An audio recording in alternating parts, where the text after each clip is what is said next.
안녕하세요. 때는 2012년 3월 20일 미국 워싱턴 DC의 최대 로펌이 6월 한국에 상륙을 했습니다. 워싱턴 DC는 미국의 수도죠. 요게 최대 로펌이 한미 자유무역협정 FTA 발효를 계기로 한국에 진출하게 되었는데요. 가지고 있는 자원 500여 명의 변호사, 1천여 명의 직원을 고용하고 있는 대형 로펌의 이름 코빙턴 앤드 벌링입니다. 6월 서울 사무소 개설을 준비하고 있다라고 보도가 워싱턴 포스트에서 나왔는데요. 2012년까지도 한국에는 상당수의 외국계 법률 회사가 활동 중이긴 했으나 미국의 대형 로펌이 진출 계획을 발표한 것은 이번이 처음입니다. 최근에 미국의 메이저 로펌들이 한국 법무부에 사무소 개설을 위한 신청서를 제출하는 등 한국 법률 시장 개척을 위한 움직임을 보이고 있었는데요. 그 중에 하나가 바로 코빙턴 앤드 벌링이었습니다. 아시아 법률 시장 진출에 가속도를 내고 있었고, 특히 중국에서도 베이징에서 사무실을 뒀고, 이어서 상하이 사무소 개설을 추진하고도 있었습니다. 그런 코빙턴 앤드 벌링이 한국에도 온다라는 거죠. 여기에 소장을 맡은 것은 한국인의 윌리엄 박이라는 사람인데요. 이분은 MIT 학사학위를 가지고 있고 스탠포드 로스쿨을 졸업을 했습니다.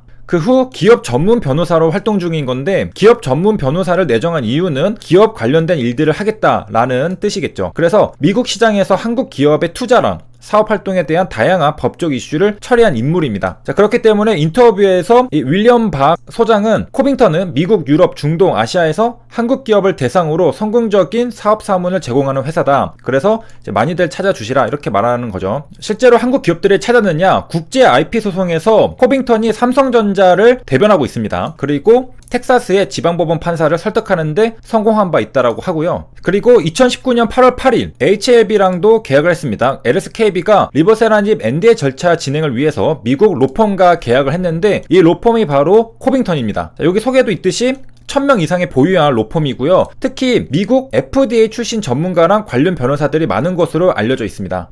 HLB가 코빙턴이랑 계약을 한 이유는 있겠죠. 한국 관련 업무로 코빙턴의 주특기가 미국 정부를 상대로 한 인허가 업무 등에 특히 탁월한 경쟁력을 발휘하는 것으로 알려져 있습니다. HLB는 NDA 절차를 위해서 최고의 기업이라고 볼 수 있는 코빙턴이랑 컨설팅을 받고 있는 것을 알 수가 있고요.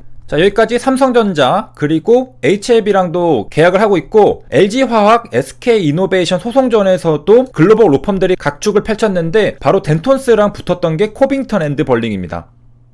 2019년 5월 27일에 기사가 나왔는데, 이렇듯 한국의 기업들이랑 많은 업무를 하고 있는 걸 볼 수가 있겠습니다. 그리고 설립된 게 1919년에 개업을 했으니까 100년이 넘는 역사를 가지고 있고요. 대형 로펌입니다. LG화학은 세계 최대 규모 로펌 덴톤스를 선임했는데, 그에 맞설기 위해서 SK이노베이션은 코빙턴 앤드 벌링을 선임했습니다. 그리고 여기 기사의 소개도 있듯이 미국 내 탑티어 로펌이 코빙턴 앤드 벌링이라고 말해주고 있죠. 근데 여기 덴톤스는 변호사 수만 6,500여 명이라고 합니다. 그러니까 세계 최대 규모니까 굉장히 인원수가 많은데, 코빙턴도 1000명이 넘어가는데, 어쨌든 글로벌하게 대형 로펌들이 지금 맞붙고 있는 것도 볼 수 있습니다. 그래서 코빙턴은 한국에서도 이렇게 대기업들이랑 거래를 많이 하고 있고, 글로벌하게는 차량 공유업체 우버의 전담 로펌이기도 합니다. 그래서 차량 공유 서비스에 대한 미국 내 각주 정부의 금지 명령에 맞서서 싸우는 전담 로펌이고요. 여기에서 이제 명성을 쌓았습니다. LG화학이랑 SK랑 붙었던 이유는 미국 국제무역위원회에서, 그리고 델라웨어주 지방법원에서 이 SK이노베이션이 배터리 기술과 인력을 유출해갔다라고 LG화학이 주장하면서 시작이 됐습니다. 그러니까 지식재산권 싸움입니다. Intellectual Property, 줄여서 IP라고 하는데요. 이 커빙턴도 IP 업무를 합니다. 그렇기 때문에 SK이노베이션에서 선임을 한 거죠. 근데 이 둘의 싸움은 어떻게 끝나가고 있느냐? 2021년 2월 14일에 배터리 전쟁에서 LG가 승리를 거뒀습니다. 그래서 SK이노베이션은 코너에 내몰렸다고 하는데요. 전기자동차 배터리 영업비밀 침해 분쟁에서 LG 에너지 솔루션, 여기가 최종 승리했습니다.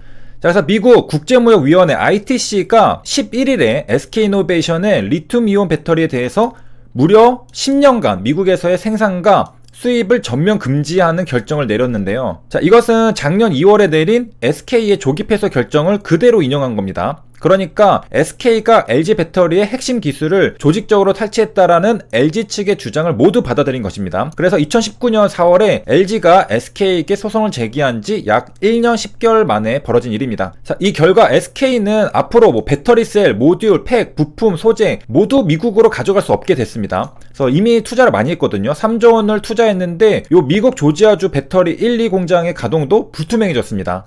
자, 이에 대해서 LG나 SK는 어떻게 평하고 있느냐? 30여 년간 수십조 원의 투자로 쌓아온 지식재산권을 법적으로 정당하게 보호받게 됐다는데 큰 의미가 있다라고 LG는 밝혔습니다.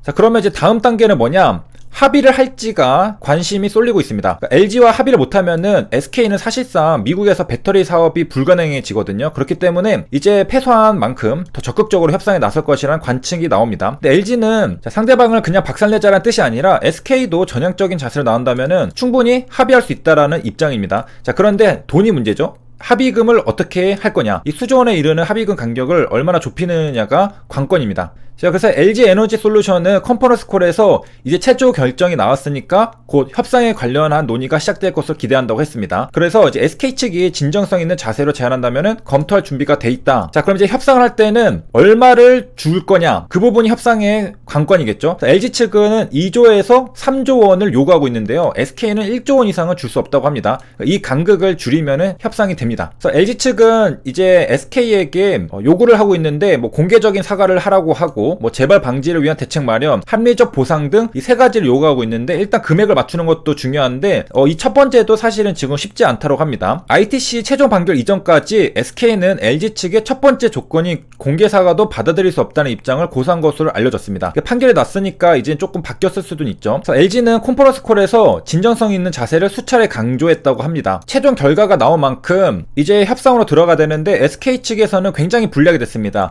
이게 10년간 금지한다는 결정이 나왔는데 이것은 소송을 제기한 LG층도 놀랄 정도의 중징계라고 합니다. 그렇기 때문에 최종 판결에서 좀 유리한 입지를 가지고 있지 않을까라고 생각했던 SK는 이 계획이 전부 다 물거품이 됐습니다. 그러니까 상황이 더 안 좋아진 거죠. 자, 그래서 이제 시간이 촉박해졌는데 그 이유는 뭐냐면은 이 ITC가 최종 결정을 내렸잖아요. 이 효력이 60일 이후에 발생을 합니다. 그러면 이 60일 이내로 결정을 해야 되는데 결정 안 하면 어떻게 되냐? 2018년 이후 총 3조 원을 투자한 미국 조지아주 1, 2공장이 이게 가동을 못하게 됩니다. 그래서 이거를 가동하려면은 수익금지 조치를 풀어야 되는데 60일 이내에 해결을 해야 된다는 것이고, 그렇기 때문에 이 골든타입 안에 반드시 합의를 이끌어내야 합니다. 그래서 이제 민사소송이 ITC 소송은 최종 결정 이후에도 양사가 합의하면은 즉시 소송 결과를 되돌릴 수가 있습니다. 자, 그러면서 한편으로는 SK는 기대하고 있는 게 60일 내에 미국 대통령이 혹시나 자국 산업에 미치는 영향을 고려해서 요 거부권을 행사할 수 있지 않을까? 신라 같은 희망을 품고 있다고 하는데 가능성은 크지 않다고 합니다. 그래서 지금까지 특허 침해는 있었지만은 영업비밀에서는 대통령 거부권 행사한 선례가 없다라고 합니다. 자, 그래서 이 대기업 둘의 싸움은 이렇게 끝났고요. 아마도 이제 한국 국민들이 생각하는 것은 한국 기업끼리의 싸움은 남 좋은 일만 시키는 것 아닐까 이렇게 생각하니까 합의를 잘 하면은 좋겠습니다. 자, 그래서 이번 시간에는 커빙턴이 다양한 업무들을 하고 있고 대형 로펌이라는 것을 또한 살펴봤습니다. 그래서 커빙턴이 한국에 오면서 어떠한 인터뷰들이 있었느냐? 커빙턴의 한국 외국법률 컨설턴트 사무소는 지적재산권, 반독점, 경쟁법, 해무역 제한 및 정책, 그리고 식품, 제약, 의료기기 규제 등 미국 유럽법과 관련해서 한국 기업에 자문을 제공하는 서비스에 주력할 계획이라고 했습니다. 이와 관련해서 우리는 HLB의 FDA 허가 관련해서 컨설팅을 받은 것을 살펴봤고, 삼성전자 지적재산권 관련 업무를 하는 것도 봤고, LG랑 SK가 싸울 때 그 지적재산권 변호를 맡은 것도 살펴봤습니다. 자, 여기까지 시청해주셔서 감사합니다.